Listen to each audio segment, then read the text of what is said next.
오늘은 공의 주제 두 번째 시간으로 하나님의 공의에 대해서 말씀드리겠습니다.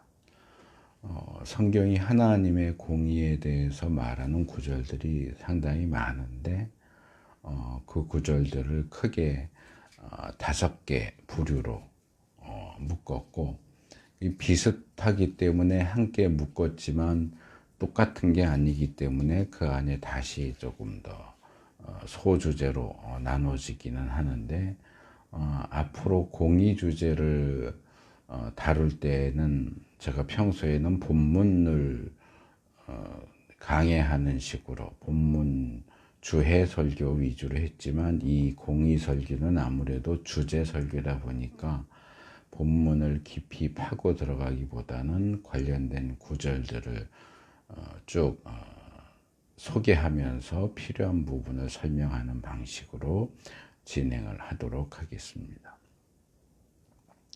첫 번째로 우리가 생각할 것은 하나님은 공의로우신 분이시다 하는 겁니다. 다르게 말하면 하나님의 공의로우신 성품, 하나님의 성품 가운데 하나로 공의를 들 수 있다, 이렇게 말할 수 있습니다. 우리가 하나님은 어떤 분이시냐라고 할 때 사랑이나 거룩을 떠올리는 것처럼 이 공의도 하나님께서 본질적으로 소유하고 계시는 특성 가운데 하나입니다. 그래서 신명기 32장 4절은 하나님은 반석, 하시는 일마다 완전하고 그의 모든 길은 올곧다. 그는 거짓이 없고 신실하신 하나님이시다. 의로우시고 곧기만하시다. 의로우시고 곧고 올곧고 거짓이 없고 진실하다. 이게 다 공의에 포함되는 그런 개념들입니다. 하나님은 그렇게 소개하고요. 이사야 30장 18절도 그러나 주님께서는 너희에게 은혜를 베푸시려고 기다리시며 너희를 불쌍히 여기시려고 일어나신다. 참으로 주님께서는 공의의 하나님이시다. 주님을 기다리는 모든 사람은 복되다. 이렇게 이야기합니다. 하나님은 공의의 하나님이시다. 스가랴 9장 9절도 도성 시온아 크게 기뻐하여라. 도성 예루살렘아 환성을 울려라. 내 왕이 내게로 오신다. 그는 공의로우신 왕, 구원을 베푸시는 왕이시다. 이렇게 이야기합니다. 이 구절들은 더 깊이 들어가면 관련된 내용들을 다룰 게 많지만, 그냥 이렇게 읽으면 기본적으로 하나님은 어떤 분이시냐라고 할 때 하나님은 공의로우신 분이다, 그렇게 소개를 합니다.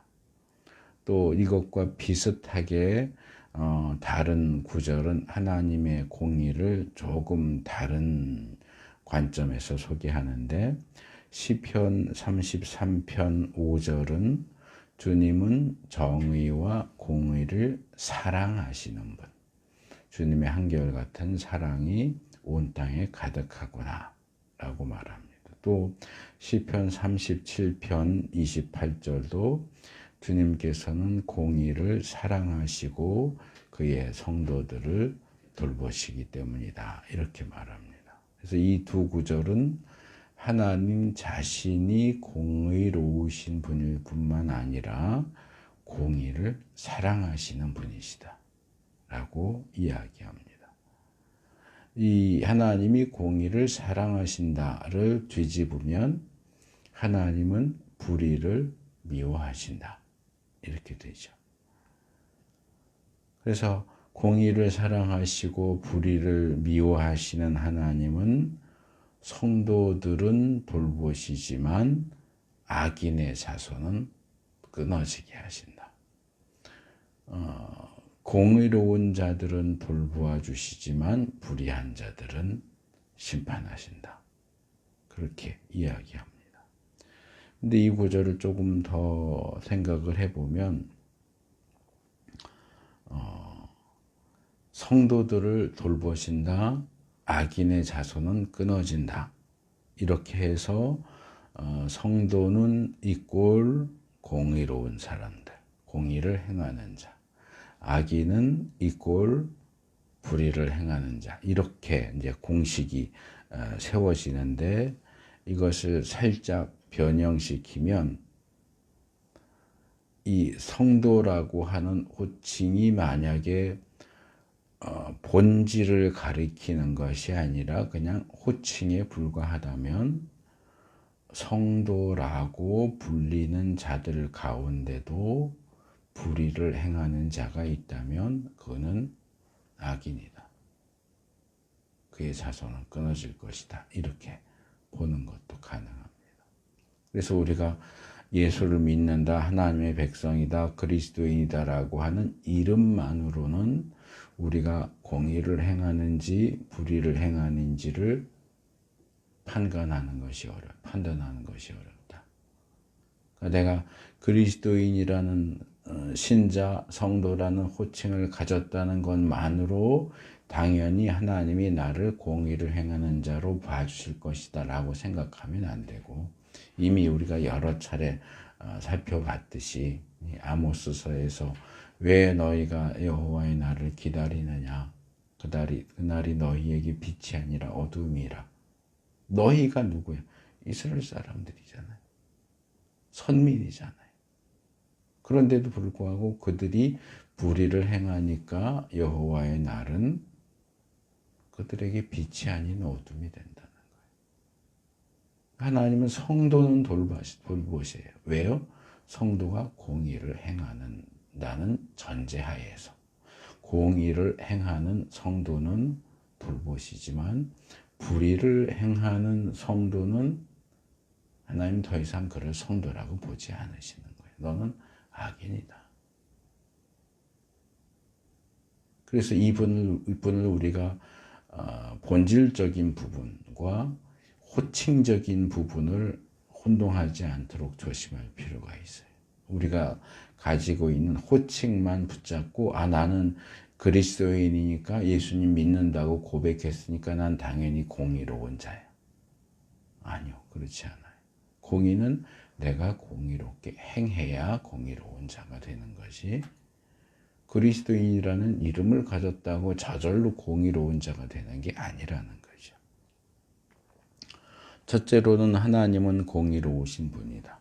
둘째로는 이 공의가 하나님에게 있어서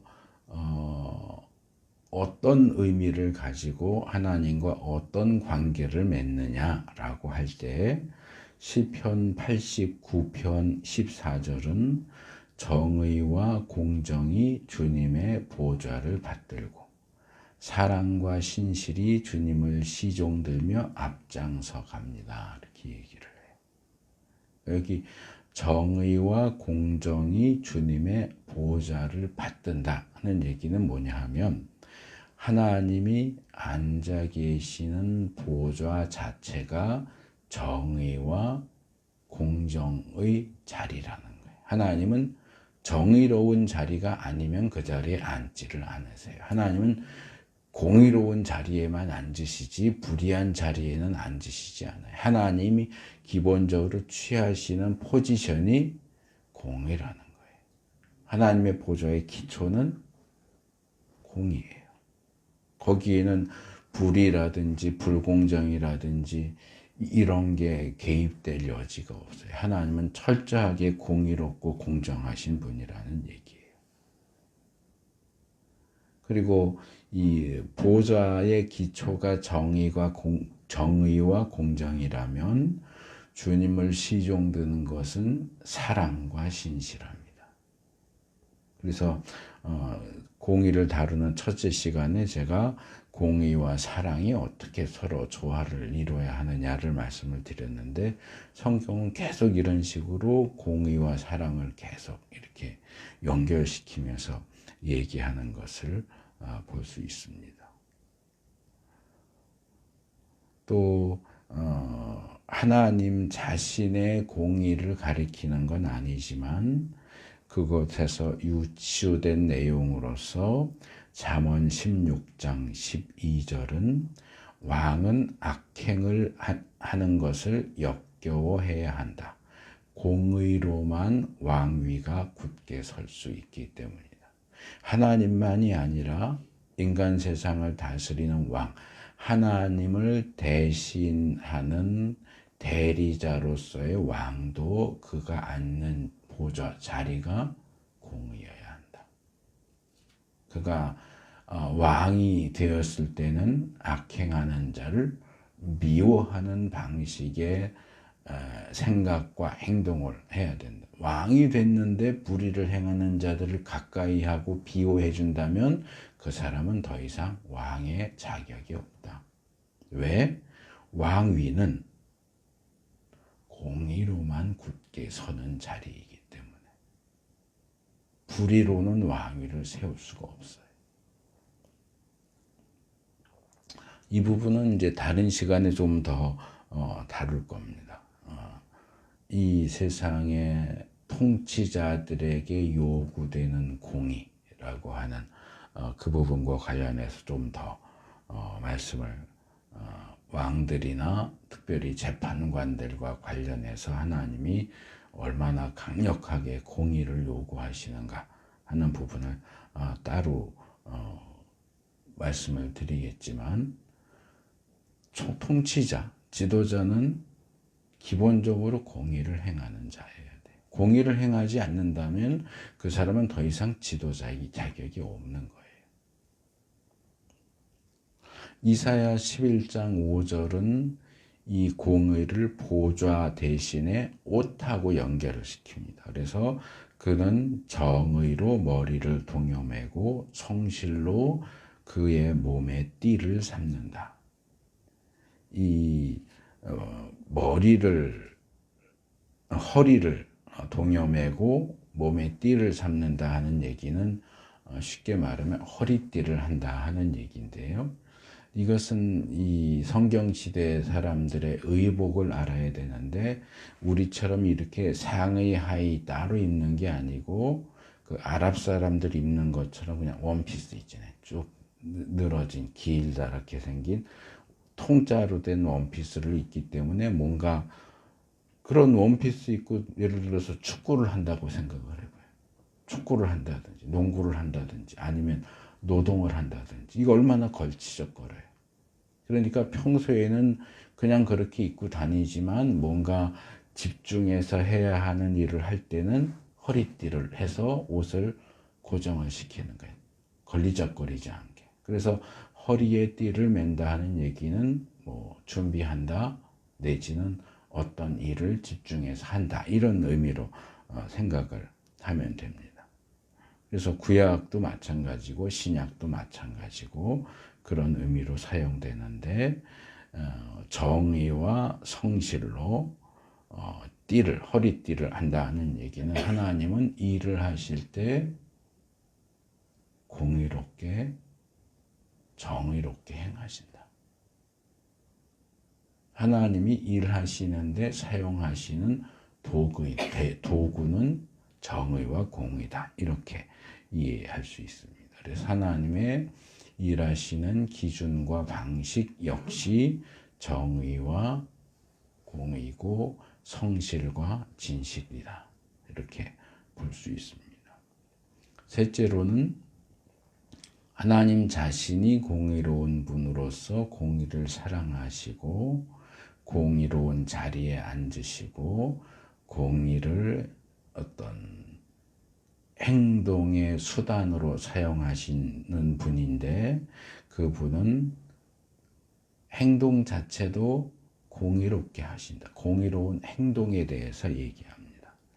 그래서 시편 111편 7절은 손수하신 일들은 진실하고 공의로우며 라고 이야기합니다. 이사야 42장 1절은 예수님에 대한 예언인 이 여호와의 종, 고난의 종에 대해서 얘기하면서 내가 그에게 나의 영을 주었으니 그가 뭇 민족에게 공의를 베풀 것이다. 사람들을 대하는데 무엇으로 대하느냐? 공의로 대한다. 이사야 42장 4절도 이어서 그는 쇠하지 않으며 낙담하지 않으며 끝내 세상에 공의를 세울 것이다 라고 얘기해요.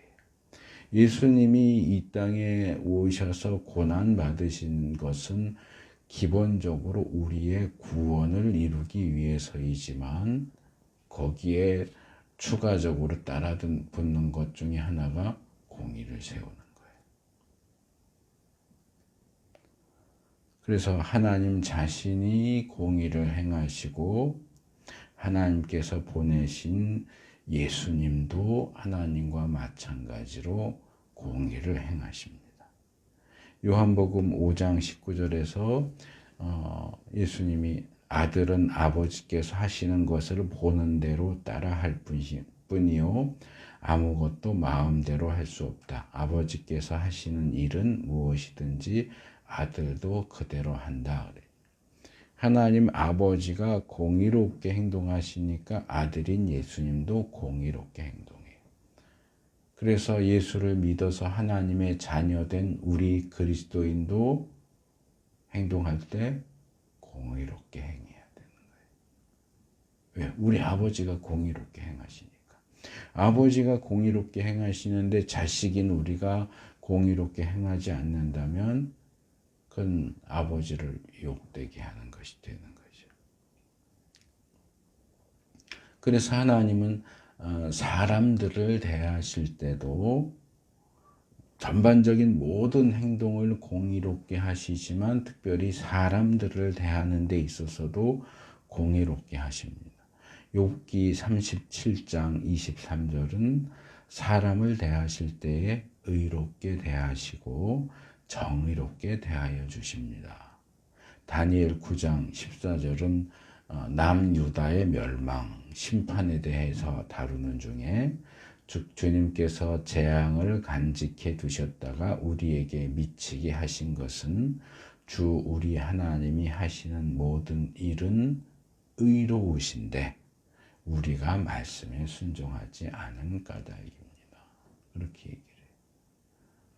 당시에 포로로 잡혀간 나라가 망한 유대 사람들이 왜 우리를 하나님의 선택된 민족, 하나님의 백성이라고 하고 왜 우리를 망하게 해? 하나님 그러면 안 되는 거 아니야? 하고 하나님을 원망할 때 다니엘은 그렇게 얘기하는 거예요. 하나님이 불의해서 우리를 망하게 하신 게 아니고 우리가 범죄했기 때문에 망하게 한 거다. 범죄한 우리를 망하게 하는 것은 하나님의 행동 원칙인 공의에 부합되는 행동이다. 그러면 자기 백성이라고 해서 불의를 행하는데 그냥 냅두느냐? 자기 자식이라고 해도 불의를 행하면 벌 주는 게 그게 공의로운 행동이다.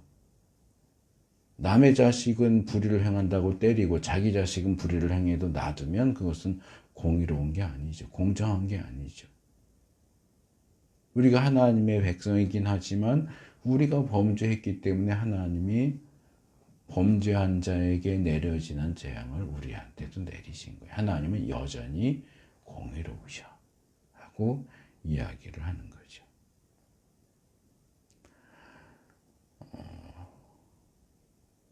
그래서 하나님께서 하나님의 백성에게 행하시는 모든 일들은 그것이 복을 주는 것이든 또는 재앙을 내리는 것이든 모두 하나님의 공의에 어긋나지 않는 방식으로 하십니다. 물론 조금 더 깊이 들어가면 욥이 당한 고난처럼 일반적인 원칙에 따르면 공의로운 자에겐 복을 주시고 불의한 자에게는 재앙을 내리시죠. 근데 욥은 불의하지 않은데도 고난을 당했어요. 그럼 이걸 어떻게 해야 되냐면 욥기 얘기는 제가 여러 차례 했기 때문에 지금 다시 길게 얘기하기는 어렵고 또 복잡한 주제이기는 하지만 그러나 우리는 기본적으로 하나님은 공의로우신 분으로서 공의롭게 행하신다. 우리에게 닥친 일이 어떠하든지 하나님은 우리를 공의롭게 대하신다 하는 사실을 믿을 수 있습니다. 그 다음 넷째로, 이게 이제 오늘 설교의 가장 핵심이 되는 내용인데, 하나님의 공의로운 행동은 무엇보다도 공의로운 재판, 심판에서 나타납니다. 하나님은 공의롭게 심판하시는 분이에요. 이 하나님의 공의를 다루는 구절들 가운데 이 주제를 다루는 구절이 제일 많아요. 그래서 하나님의 공의, 그러면 대부분이 공의로운 심판, 재판을 이야기하죠. 시편 50편 6절은 하늘이 주님의 공의를 선포함은 하나님 그분만이 재판장이시기 때문이다. 그렇게 얘기해요. 그래서 하나님의 공의를 하나님이 재판장이시다 하는 것하고 연결을 시켜요. 하나님의 공의는 하나님의 재판하시는 행동과 가장 밀접한 관계를 가지고, 하나님은 재판장으로서도 공의롭게 재판하시기 때문에 심지어는 하늘조차도 그 하나님의 공의를 선포한다, 인정한다. 하나님은 정말로 공의롭게 재판하시는 재판장이다 하는 사실을 증거한다고 이야기합니다. 이 부분을 좀 몇 개로 나눠서 말씀을 드리면, 창세기 18장 25절에 보면 이방인 왕 아비멜렉이 아브라함의 아내 사라를 아내로 취하려고 데리고 왔다가 밤에 하나님이 꿈에 나타나셔서 남의 아내니까 잠자리 같이 하지 마라 이러니까, 그때 아비멜렉이 하나님께 이렇게 얘기해요. 세상을 심판하시는 분께서는 공정하게 판단하셔야 하지 않겠습니까? 라고 얘기를 해요. 이것은 일반적인 의미에서 신이라면 공의로워야 되는 거 아니냐, 공정해야 되는 거 아니냐 하는 얘기인데, 하나님께서도 그걸 인정하시고, 그래서 내가 너 범죄하지 않도록 나타나서 경고를 해준 거야, 이렇게 답변을 하시죠. 그리고 시편 9편 8절은 마치 이 아비멜렉의 질문에 대해서 답변을 하듯이, 그는 정의로 세계를 다스리시며 공정하게 만 백성을 판결하신다. 이 그는 하나님은 정의로 세계를 다스리고 공정하게 만 백성을 판결하신다 라고 얘기합니다. 베드로전서 2장 23절은 예수님이 받으신 재판에 대해서 얘기하는 중에, 그는 예수님은 모욕을 당하셨으나 모욕으로 갚지 않으시고 고난을 당하셨으나 위협하지 않으시고 정의롭게 심판하시는 이에게 다 맡기셨습니다. 하나님에게 맡겼다. 자기 일에 대한 모든 판단을 정의롭게 심판하신 하나님에게 맡겼다, 그렇게 얘기합니다. 이 구절들은 모두 하나님은 정의롭게, 공정하게, 공의롭게 심판하시는 하나님이라고 증거합니다. 그리고 이런 하나님의 심판은 절대로 잘못되지 않는다. 하나님의 이 심판을 통해서 내려지는 판결, 선고는 절대로 잘못되지 않는다고 강조합니다. 인간 재판장은 여러 가지 이유로 잘못된 판결을 내릴 수 있어요. 하지만 하나님은 절대로 잘못된 판결을 내리시는 법이 없습니다. 왜요?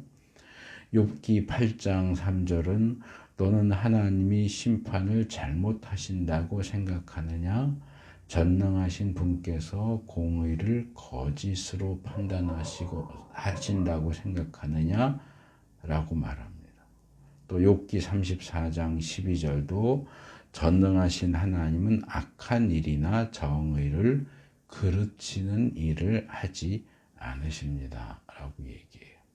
스바냐 3장 5절도 그러나 그 안에 계신 주님께서는 공평하시어 부당한 일을 하지 않으신다. 아침마다 바른 판결을 내려주신다. 아침마다 어김없이 공의를 나타내신다. 이렇게 얘기합니다. 느헤미야 9장 33절도 아까 앞에서 소개했던 다니엘 9장 14절하고 비슷하게 이 남유다의 멸망을 다루면서 우리에게 이 모든 일이 닥쳐왔지만 이것은 주님의 잘못이 아닙니다. 잘못은 우리가 저질렀습니다. 주님께서는 이를 올바르게 처리하셨습니다. 라고 얘기합니다. 하나님은 모든 일에 있어서도 그렇고 재판하시는 일에 있어서도 결코 잘못된 그릇된 판결을 내리시는 법이 없어요. 왜? 어째서 하나님의 판결에는 오류가 없느냐? 두 개의 구절이 그걸 얘기합니다. 이사야 51장 4절 나의 백성아 나에게 귀를 기울여라. 나의 백성아 내 말을 귀담아 들어라. 법은 나에게로부터 비롯될 것이며 나의 의는 만 백성의 빛이 될 것이다. 만 백성의 빛이 되는 하나님의 의, 하나님의 법은 완전하신, 전능하신 하나님에게서부터 나오는 거예요. 그래서 하나님의 판결의 절대 기준이라고 할 수 있는 이 하나님의 공의로운 법이 완전 무결한 것이기 때문에 인간이 만든 법에는 틈이 있어요. 그러니까 범죄자들, 사기꾼들이 그 법망을 교묘하게 피해가면서 범죄를 저지르잖아요. 그러면은 법 규정이 없으니까 처벌을 할 수 없다고 하거든요. 그런데 하나님의 법은 그렇게 피해갈 수가 없어요. 하나님의 법은 완전한 법이에요. 인간이 저지르는 모든 어떤 교묘한 편법조차도 다 잡아내고 다 처벌할 수 있는 그런 완전한 기준이 하나님의 공의로운 법이다. 둘째로 예레미야 11장 20절은 그러나 만군의 주님은 의로운 재판관이시오 사람의 생각과 마음을 감찰하시는 분이십니다. 라고 얘기해요. 법적인 기준에 문제가 없어도 이렇게 수사해 보니까 이 사람이 범인이 맞아요. 이제 그거를 이제 심증이 간다 그래. 심증은 가는데 물증이 없어. 그러면 인간의 법정에서는 그 사람을 처벌을 할 수가 없어요. 증거 위주로 재판을 하도록 돼 있기 때문에 아무리 수사관이 심증 이 사람 100% 이 사람이 범인이야 라고 해도 그것을 입증할 증거가 없으면 처벌을 할 수가 없다고요.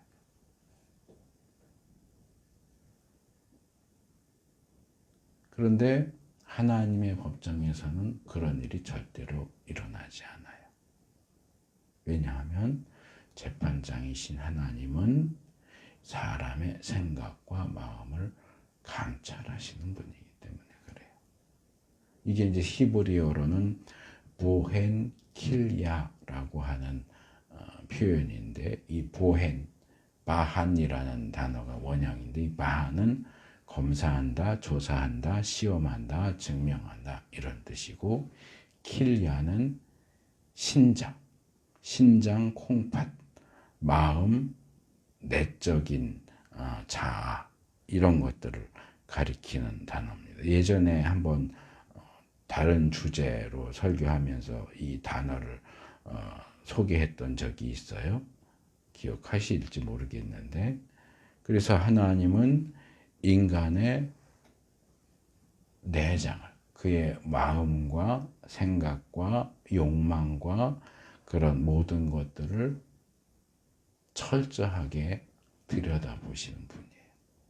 그러니까 물증이 없어도 얼마든지 그 사람의 마음을 들여다보면서 이 사람이 어떤 동기를 가지고 있고 어떤 수단을 사용했고 그때 사용한 범행 도구를 어디다가 숨겨놨는지도 다 알아요.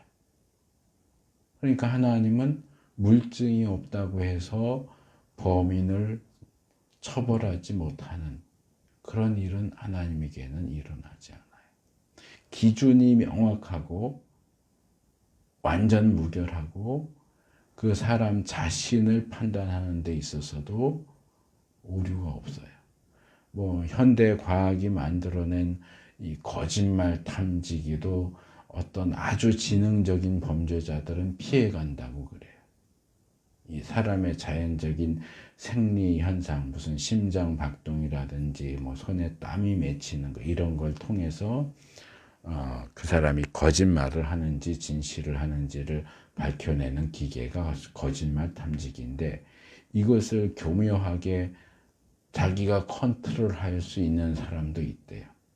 그래서 거짓말을 하는데도 거짓말 탐지기에 안 걸리는 경우도 있다고 들었어요. 아주 드문 경우긴 하겠지만. 그런데 하나님은 통과하지 못해요. 하나님은 거짓말하면 그게 거짓말이라는 걸 다 아세요.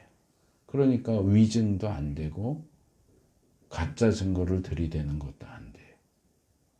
아무리 본인이 자기 말로는 행동으로는 나 아니에요 그렇게 해도 그 마음속에 있는 걸 들여다보시는데 어떻게 그거를 숨길 수 있어요. 그래서 로마서 14장 12절 그러므로 우리는 각각 자기 일을 하나님께 사실대로 아뢰어야 할 것입니다. 베드로전서 4장 5절 그들은 산 사람과 죽은 사람을 심판하실 분에게 사실을 죄다 아뢰어야 합니다. 이런 구절들은 최후의 심판대 앞에 간 인간은 하나님이 그런 분이라는 사실을 본능적으로 알기 때문에 자기의 죄를 숨기거나 위증하는 것이 불가능해진다. 하나님 앞에는 있는 그대로의 사실을 말할 수밖에 없게 그렇게 되어 있다 하는 사실을 증거하는 거예요. 사람 앞에서는 할 수 있어요. 사람 앞에서는 내가 했는데도 나 안 했어요. 내 밑에 부하들이 과잉 충성한 거예요. 이렇게 할 수 있고 그게 물증이 없으면 그걸 반박할 수 없지만 하나님 앞에서는 그게 불가능해요. 뭐 실제로 그럴지 모르겠지만 말로 나 아니에요 그럴 때 아마 여기 영상이 틀어져서 내 마음속에 무슨 생각을 하는지 영상이 뜰걸요. 사실은 내가 했지만 내가 했다고 하면 절대 안 돼. 이게 아마 영상으로 뜰걸요. 하나님 앞에서는 아무도 자기 죄를 숨길 수가 없어요. 그러니 하나님의 판결에는 절대적으로 오류가 없는 겁니다. 그렇다고 해서 그러면은 이런 재판장이신 하나님은 소위 말하는 바늘로 찔러도 피 한 방울 안 나오는 그런 냉정한 재판관이냐? 그렇진 않아요. 또 시편 146편 7절은 억눌린 사람을 위해 공의로 재판하시며 굶주린 사람에게 먹을 것을 주시며 감옥에 갇힌 죄수를 석방시켜 주시며 그래요. 또 시편 140편 12절은 주님이 고난받는 사람을 변호해 주시고 가난한 사람에게 공의를 베푸시는 분이다 얘기하고 이사야 11장 4절도 가난한 사람들을 공의로 재판하시고 세상에서 억눌린 사람들을 바르게 논죄한다. 그가 하는 말은 몽둥이가 되어 잔인한 자를 치고 그가 내리는 선고는 사악한 자를 사형에 처한다. 또 시편 25편 9절도 겸손한 사람을 공의로 인도하시며 겸비한 사람에게는 당신의 뜻을 가르쳐 주신다. 이렇게 얘기합니다. 이 구절들은 하나님이 특별히 억눌린 사람, 고난받는 사람, 가난한 사람, 그래서 낮아지고 겸손해진 사람들에게도 공의를 베푸신다. 그렇게 얘기해요. 그러니까 이 사람들은 어떤 사람들이냐? 사회적인 약자. 자기 스스로를 법정에서 변호할 수 있는 어떤 능력이나 위치가 안 되는 사람. 그래서 다른 사람들이 야 그러면 꼼짝 못하고 있는 그런 사람들도 하나님은 그들을 위해서 공정하게 공의롭게 재판하신다. 근데 이 구절을 또 오해한 사람들 가운데는 하나님은 약자는 무조건 편들어 주시는 분이야 그렇게 주장하는 사람들이 있는데 아니에요. 그렇지는 않아요.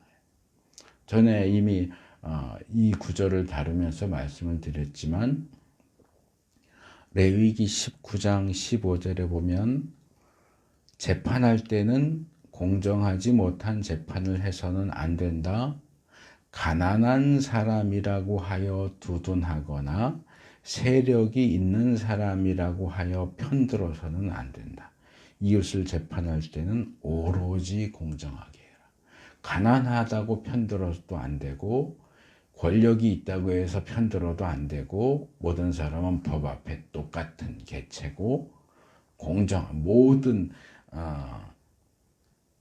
학력과 재산의 정도와 권력의 정도와 이런 거하고 전혀 상관없이 그가 한 행동과 그것을 판단하는 법과 그 앞에서 모든 사람이 공평하고 공정하게 재판받도록 그렇게 재판해라. 가난하니까 봐주고 부자니까 봐주고 권력자니까 봐주고 그런 거 안 돼. 얘기하시는 거예요. 그래서 가난하든 부유하든 약자이든 권력자이든 모두가 법 앞에 오로지 공정하게 심판하시고 또 그렇게 하나님을 대리하는 재판장들도 그렇게 공정하게 심판할 것을 요구하십니다. 그리고 이 재판과 관련해서 마지막으로 볼 것은 사도행전 17장 31절. 그것은 하나님께서 세계를 정의로 심판하실 날을 정해 놓으셨기 때문입니다. 또 요한계시록 19장 11절 나는 또 하늘이 열려 있는 것을 보았습니다. 거기 흰 말이 있었는데 신실하신 분, 참되신 분이라는 이름을 가지신 분이 그 위에 타고 계셨습니다. 그는 의로 심판하시고 싸우시는 분입니다. 이 두 구절은 하나님이 행하실 최후의 심판, 최후의 재판을 이야기해요. 그래서 이 땅도 하나님의 공의로 다스리시지만 전에도 한번 그 말씀을 드렸던 적이 있어요. 성경, 특별히 시편이나 잠언에 나오는 문구들 가운데는 현실과 안 맞아 보이는 것 같은 내용이 종종 나와요. 예를 들면 내가 의로운 자의 자손이 구걸하면서 다니는 것을 본 적이 없다. 근데 우린 많이 보잖아요. 대표적으로 독립운동했던 사람들 후손은 지질이 가난하게 살고 친일했던 사람들 자손들은 떵떵거리며 사는 모습 우리 주위에 얼마든지 보잖아요. 그러면 이거 성경 말씀이 틀렸네? 그게 성경 말씀이 틀린 게 아니고 그 성경 말씀은 하나님께서 정하신 원래의 원칙을 주장하는 거고 우리가 현실에서 보는 것은 이 세상이 범죄로 인해 타락하고 왜곡됐기 때문에 나타나는 잘못된 현상이다. 다른 예를 들어서 방송국에서는 방송을 제대로 보냈는데 우리 집에 있는 TV가 고장나면 화면이 안 뜨잖아요. 이상하게 뜨잖아요. 그거랑 비슷한 거예요. 하나님이 세우신 원칙은 분명해요. 근데 이게 망가진 세상 속에서는 원칙대로 가지 않는 거예요. 원칙이 오히려 뒤집혀요. 의로운 사람이 잘 살고 불의한 사람들이 벌 받는 세상이어야 되는데, 의로운 사람들은, 정직한 사람들은 손해보고 불의한 사람들은 떵떵거리면서 사는 세상이, 이게 세상이 정상이 아닌 거죠. 이게 타락한 세상의 모습이에요. 그러다 보니까 이 공의로운 심판과 관련해서도 마찬가지. 하나님이 이 땅을 공의롭게 다스리시고 인간 지도자들에게 너희는 공의롭게 재판해라, 공의롭게 다스려라 라고 요구하시지만 그렇지 않은 경우들이 굉장히 많아요. 그래서 귀신을 찾는 거죠. 아유, 귀신은 뭐하냐, 저런 거 안 잡아갖고. 하나님이 공의를 안 행하시니까 귀신이라도 좀 공의를 행했으면 뭐 거기에 공의를 넣어서 생각하는 사람은 없겠지만, 왜 이 땅에서 공의가 실현되지 않아? 왜 벌받을 사람들이 그냥 넘어가? 그런데 그냥 넘어가는 게 아니라는 거예요. 마지막 날에 몰아서 한꺼번에 다 때려잡는다는, 이 최후의 심판에 대한 말씀이 그걸 얘기하는 거예요. 아담과 하와의 타락 이후로 망가진 세상 속에서 하나님의 원칙이 제대로 행해지지 않고 지켜지지 않았어요. 이건 망가진 세상이었기 때문에 어쩔 수가 없어요. 그 가운데서도 믿는 사람들은 공의롭게 행하려고 노력을 해야 되지만 이 세상의 시스템 자체가 비틀렸기 때문에 현상적으로 그런 게 나타나는 건 어쩔 수 없어요. 이거 뭐 하나님이 무능력하다 그 얘기를 하는 게 아니고 현상적으로 그렇다는 얘기예요. 그런데 하나님은 그것을 그냥 끝까지 내비두시느냐? 아니에요. 마지막 날에 다 결산을 해요. 최후의 심판을 통해서 그동안 제대로 공의가 행해지지 않았던 모든 것을 몰아서 한꺼번에 처리하십니다. 그게 이 최후의 심판이에요. 그래서 당장 행해지지, 공의가 당장 행해지지 않는 것 때문에 안타깝고 또는 원망스럽기까지 하고 그럴 수 있지만 하나님은 절대로 그 모든 불의에 대해서 그냥 넘어가지 않으신다. 마지막 때에 그 모든 왜곡된 것을 원래대로, 비틀린 것을 원래대로 고쳐놓으실 거다. 그 작업을 하는 가장 마지막 작업이 최후의 심판이다. 그러니까 최후의 심판은 하나님의 공의를 완전하게 행하시는 마침표 같은 거예요. 마지막 다섯 번째로 이건 이제 앞으로 계속 다뤄야 할 방향이긴 한데, 이런 하나님의 공의가 우리에게 어떤 영향을 끼치느냐. 하나님의 공의가 우리에게 끼치는 영향을 여러 가지가 있지만 일단 대표적인 건 네 가지를 말씀을 드리겠습니다. 오늘 본문으로 삼은 이사야 45장 21절이 그 중에 하나인데요.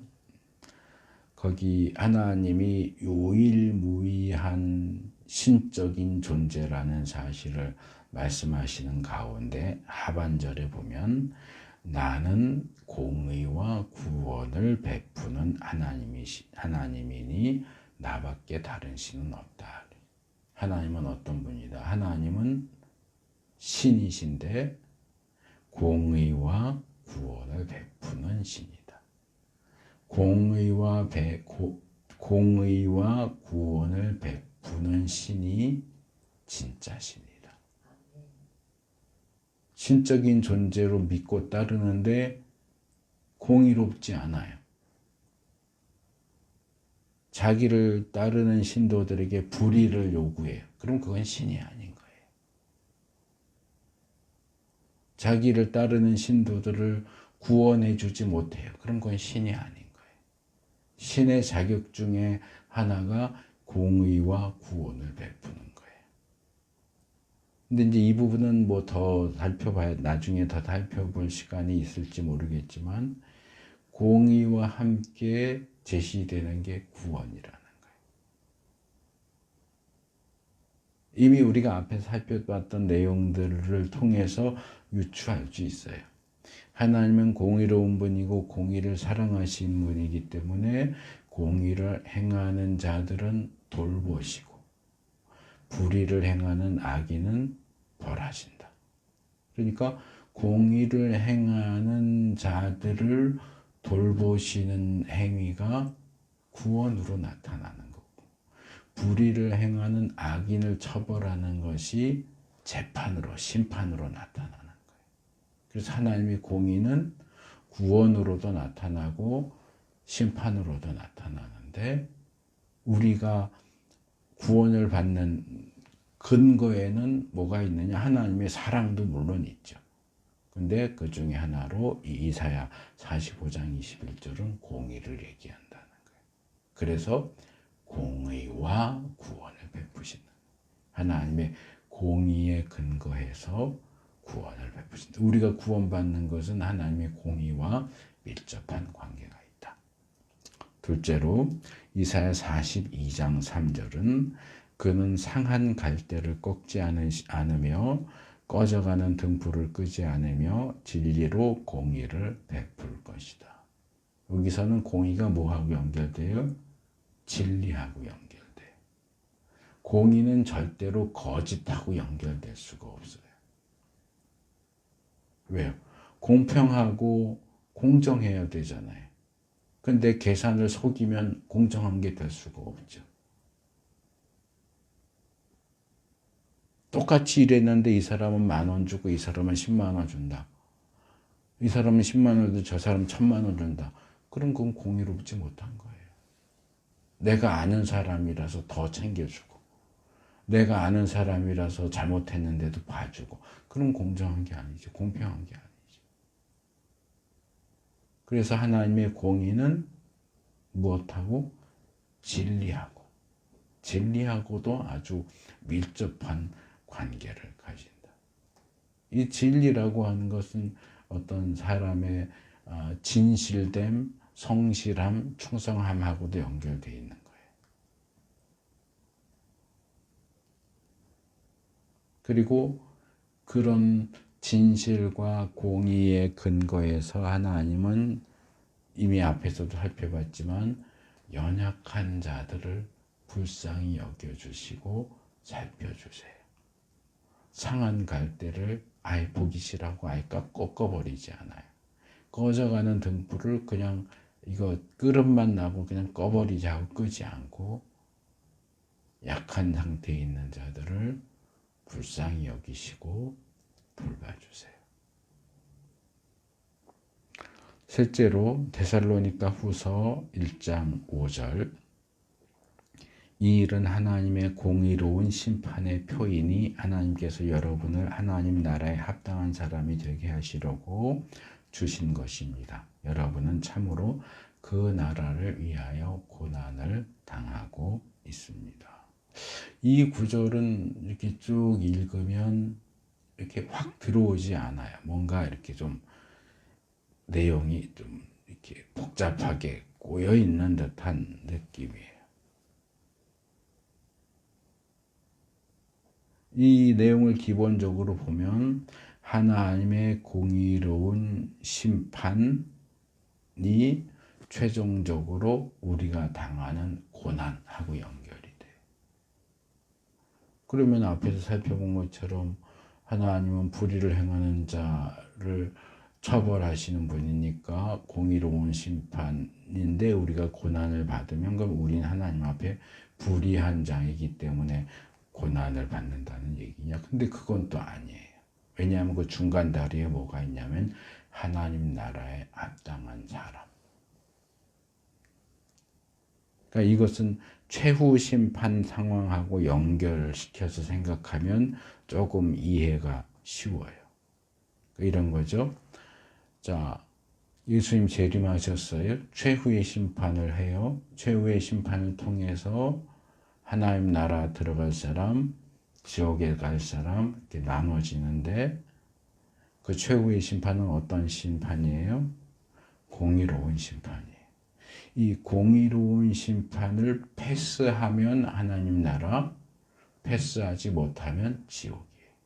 그러면 공의로운 심판을 패스할 수 있는 사람이 누굴까요? 그걸 여기서 하나님 나라에 합당한 사람, 하나님 나라에 합당한 사람. 그러면 하나님 나라에 합당한 사람은 어떻게 해야 그런 사람이 되느냐? 고난을 받아야 된다. 그러니까 하나님의 공의로운 심판을 패스할 수 있는 하나님 나라에 합당한 사람이 되도록 하기 위해서 이 땅에서 우리에게 고난을 허락하신다. 시편 119편에 있잖아요. 고난받은 것이 내게 복이라 주의 율례를 깨닫게 되었습니다. 주의 말씀을 순종하게 되었습니다. 고난을 통해서 공의를 배우는 거예요. 전에 한번 말씀드렸던 것 같은데 애들을 너무 오냐 키우면 버릇이 없어져요. 안 되는 건 안 돼 해가지고 안 되는 건 내가 아무리 떼써도 안 되는구나를 알려줘야 돼요. 모든 인간은 그런 점에서 비슷해요. 내가 이 세상이 아까 그랬잖아요. 왜곡되어 있으니까 내가 아무리 정직하게 해도 들어오는 수입이 적어. 근데 살짝 편법을 쓰고 속임수를 쓰고 그러니까 훨씬 수입이 많아지네. 그럼 뭘 선택하겠어요? 대부분의 사람들은 수입이 더 많이 들어오는 불이하지만 이득을 더 많이 보는 쪽을 선택하겠죠. 공의롭지만 손해보는 쪽을 선택하겠느냐, 불이하지만 이득을 보는 쪽을 선택하겠느냐. 그럴 때 대부분 공의로우냐 불이하냐 보다는 이득이 적으냐 많으냐에 더 많이 마음이 간단 말이에요. 그럴 때 하나님이 안 돼 하고 가르치시는 게 고난이에요. 고난을 통해서 내가 손해를 보더라도 나는 공의를 선택해야 돼. 공정을 선택해야 돼. 정직해야 돼.를 가르치시는 거고 그 배움을 받은 사람은 하나님 나라에 합당한 사람이 되는 거고 그래서 공의로운 심판을 패스할 수 있게 되는 거예요. 그래서 제가 이게 원래 전에 소개했던 그 공의 주제에 대한 목록에는 없는데 다음 달에 하나님의 나라가 공의의 나라다 하는 걸 다음번에 설교해야 되겠다. 일단 방향만 잡아놨어요. 하나님의 나라는 공의의 나라예요. 그 나라는 공의로운 사람만 들어갈 수 있어요. 공의로운 사람만 공의의 심판을 통과할 수 있는데 어떻게 해야 우리가 공의를 배울 수 있고 공의로운 사람이 되느냐? 고난을 통해서. 그래서 비슷한 구절들이 몇 개 있는데 로마서 8장 17절 자녀이면 상속자이기도 합니다. 우리가 그리스도와 함께 영광을 받으려고 그와 함께 고난을 받으면 우리는 하나님이 정하신 상속자와 그리스도와 더불어 공동 상속자입니다. 베드로전서 5장 10절 모든 은혜를 주시는 하나님 곧 그리스도 안에서 여러분을 자기의 영원한 영광에 불러들이신 분께서 잠시 동안 고난을 받은 여러분을 친히 온전하게 하시고 굳게 세워주시고 강하게 하시고 기초를 튼튼하게 하여 주실 것입니다. 여긴 네 가지로 나왔죠. 온전하게 하시고 굳게 세워주시고 강하게 하시고 기초를 튼튼하게 하신다. 이걸 다르게 말하면 공의롭게. 하나님의 공의로운 나라에 합당한 자가 되게 하시려고 이 땅 사는 동안 잠시 고난을 받게 하신다. 마지막 네 번째로 이 5절에 이어지는 데살로니가 후서 1장 6절 7절 하나님은 공의를 베푸십니다. 여러분을 괴롭히는 자들에게는 괴로움으로 갚아주시고 괴로움을 받는 여러분에게는 우리와 함께 안식으로 갚아주십니다. 이게 이제 최후의 심판하고도 연결되는 거예요. 하나님의 공의가 어떻게 되느냐? 공의로운 하나님 나라에 합당한 자가 되기 위해서 이 땅에서 고난을 받는데, 그럼 그 고난은 어디서 오느냐? 우리를 괴롭히는 자들이 있어요. 우리가 하나님의 공의대로 따라서 살겠다고 해서, 우리가 예수님을 믿는 사람이라고 해서 우리를 핍박하고 괴롭히고 고난을 주는 그 자들에게는 마지막 심판 때 그 괴로움을 그대로 갚아주신다. 그리고 이 땅에서 괴로움을 당하고 고난을 받아서 하나님 나라에 합당한 자가 된 우리에게는 안식으로 갚아주신다. 그래서 사실상 이 최후의 심판은 하나님의 공의를 가장 잘 보여주는 샘플이에요. 그래서 최후의 심판에 대해서도 제가 이 양날의 검처럼 양면성을 가진다. 최후의 심판은 구원과 심판 모두를 포함한, 공의도 구원과 심판을 다 포함하잖아요. 하나님의 공의로우신 최후의 심판은 구원받을 자와 심판받을 자를 가르쳐요. 구원받을 자에게는 안식을, 심판받을 자에게는 그들이 이 땅에 살면서 자기들의 세상, 왜곡된 세상, 사탄이 지배하는 세상 속에서 사탄의 졸개로 믿는 자들을 괴롭혔던 그 괴롭힘을 그대로 다시 당하게 될 거예요. 그게 하나님의 공의예요.